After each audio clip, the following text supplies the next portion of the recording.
अर्धा कप हरभरा डाळ, पाव कप तुरीची डाळ, पाव कप मूग डाळ अशा डाळी रात्रभर भिजवून घ्यायच्या.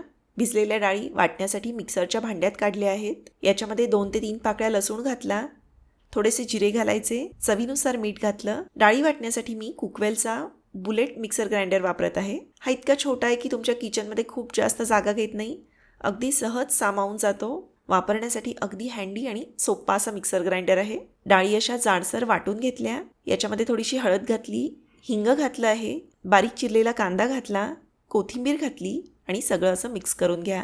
केळीच्या पानाचे याप्रमाणे छोटे तुकडे कापून घेतले आहेत. पानाला थोडंसं तेल लावून यावर या पिठाचे असे छोटे वडे थापून घेतले. इडली कुकरमध्ये हे वडे ठेवून 12 ते 15 मिनिटे वाफवून घ्यायचे. त्यानंतर केळीच्या पानापासून वडे सोडवून घ्यायचे. पॅनमध्ये थोडंसं तेल गरम केलं. तेलामध्ये मोहरी, जिरे, हिंग यांची खमंग अशी फोडणी तयार केली. याच्यामध्ये हे वडे घालून खरपूस असे परतून घ्यायचे. वड्यांसोबत खाण्यासाठी कुकवेलच्या बुलेट मिक्सर ग्राइंडरमध्ये कांदा टोमॅटोची अशी चटणी करून घेतली आहे. चटणीसोबत वडे अतिशय रुचकर लागतात. आहे की नाही एकदम वेगळा आणि पौष्टिक असा प्रकार.